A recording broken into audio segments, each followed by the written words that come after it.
Hello, कसे आहात तुम्ही सर्व? तर आज आहे सॅटरडे आणि सॅटरडे म्हटलं की आहोंचा उपास असतो. त्यासोबत आम्ही सुद्धा उपास पकडतो. तर आज घरी नाश्ता बनणार नव्हता म्हणून मी रात्रीच 10-12 बदाम आणि 7-8 खजूर भिजत ठेवले होते. कारण आज मला बनवायचं आहे खजूर बदाम मिल्कशेक. चला तर मग ह्याची रेसिपी सांगते.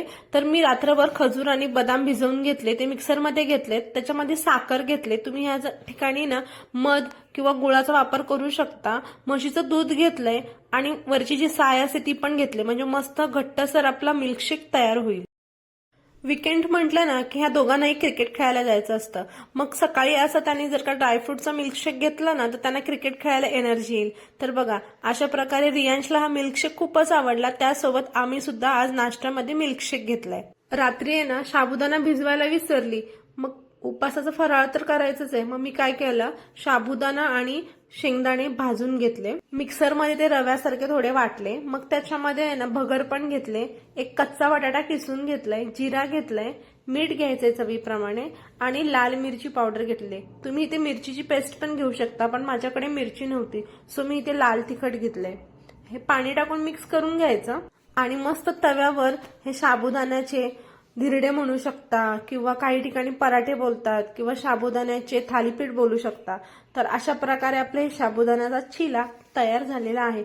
तुम्ही हे एखाद्या चटणीसोबत सर्व करू शकता, पण घरामध्ये हिरवी मिरचीच नव्हती म्हणून आम्ही हे दही सोबत खाल्लं. नेहमी नेहमी खिचडी खाऊन जर का तुम्ही कंटाळले असाल तर हा बेस्ट ऑप्शन आहे, नक्की ट्राय करा. आणि झटकीपट पण तयार होतो. हे खाल्ल्यानंतर मस्त आम्ही आराम केला कारण सुट्टी होती. मग संध्याकाळी उठल्यावर मस्त अशी अद्रक आणि इलायचीची चहा पियायची होती.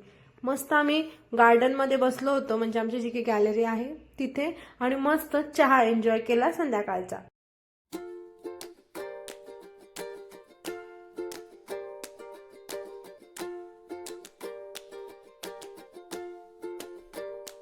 संध्याकाळचं वातावरण पण खूप मस्त शांत वाटत होतं. गॅलरीमध्ये मस्त थंडगार हवा येत होती, त्यात ही मस्त अशी हिरवीगार झाडं, देवपूजा सुद्धा झाली होती आणि तुळशीला सुद्धा दिवा लावून घेतला होता. माझं सासर खानदेशचं आहे आणि तिकडे जास्त करून कढी खिचडी खाल्ली जाते आणि आहोंना खिचडी खूपच जास्त आवडते. तर मी आज दाल खिचडी केली होती, त्याचसोबत कढी केली होती, लोणचं होतं आणि उडदाचे पापड आणि नाचणीचे पापड जे की मी घरीच केले. मस्त असं जेवण झालं, नंतर घरातली सगळी कामं आवरली. पण झोपण्याच्या आधी माझी ही रुटीन आहे, ज्याच्यामध्ये मी काही बदाम भिजत ठेवलेत.